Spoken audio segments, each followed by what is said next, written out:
আসসালামু আলাইকুম রহমতুল্লাহি ওবারকাতু। ভাই শ্রোতাবৃন্দরা, আপনারা সবাই কেমন আছেন?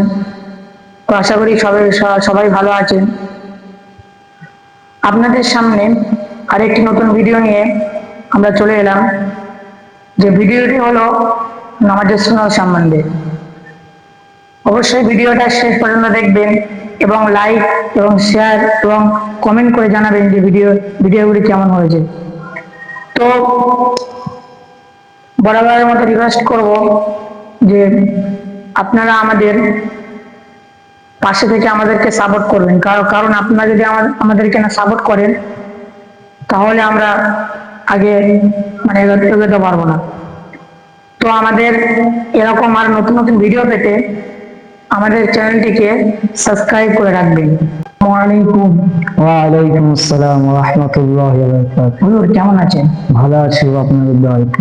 হুজুর, আপনার কাছে কি একটা মাসলা জানতে পারি? জি অবশ্যই। মাসলাটি হলো নামাজের সুন্নাত সম্বন্ধে। যে আমাদের 5 ওয়াক্ত নামাজে যে 4 রাকাত যে সুন্নাত নামাজগুলি আছে এবং জুম্মার ক্ষেত্রেও যে 4 রাকাত সুন্নাত নামাজ আছে, এই সুন্নাত নামাজে এই 4 রাকাত যে সুন্নাত নামাজগুলি আছে, এই চার রাকাত সুন্নাত নামাজে কি 4 রাকাতই সূরা ফাতিহার সাথে কেরাত মিলাতে হবে, না 2 রাকাত মিলাতে হবে, 2 রাকাত মিলাতে হবে না? এতটুকু যদি আপনি বিস্তারিতভাবে বলতেন তাহলে খুবই ভালো হতো। 4 রাকাত যদি সুন্নাত নামাজ হয়, 4 রাকাত সুন্নাত নামাজের সাথে কেউ যদি 2 রাকাত সূরা মিলায় এবং 2 রাকাত না যদি সূরা মিলায়, 2 রাকাত যদি সূরা না মিলায় তাহলে নামাজ তার ফাসিদ হয়ে যাবে, নামাজ বাতিল হবে। কেননা সে নামাজের ওয়াজিব বারবার বাতিল করছে, ওই জন্য নামাজ ফাসিদ হয়ে যাবে। কেননা 4 রাকাত নামাজের 4 রাকাত সব সূরা মিলাতে হবে। 4 রাকাত যে সূরা মিলাবে না তার নামাজ ফাসিদ হয়ে বাতিল হয়ে যাবে, তার নামাজের ওয়াজিবাত বারবার বাতিল করে দিচ্ছে, ওই জন্য নামাজ হবে না।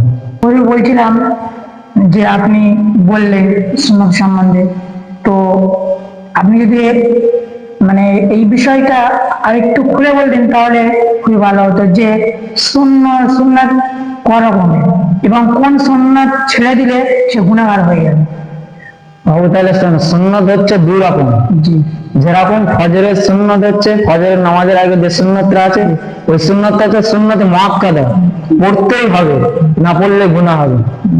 তারপর আছে যেরকম জোহরের 4 রাকাত সুন্নত, ওই 4 রাকাত সুন্নতকে পড়তেই হবে, না পড়লে গুনাহ হবে, ওর নাম হচ্ছে সুন্নতে মুআক্কাদা।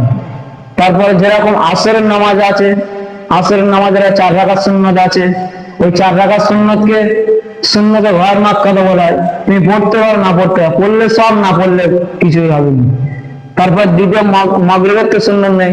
এশার এরকম 4 রাকাত, এশার নামাজের আগে 4 রাকাত সুন্নতে মুআক্কাদা আছে, 4 রাকাত সুন্নত তোমার পড়তেই হবে, না পড়লে তুমি সুন্নতে গয়র মুআক্কাদা তুমি পড়তেই পারো, না পড়তে পারো, তোমার ইচ্ছা, পড়লে তোমার সব হবে।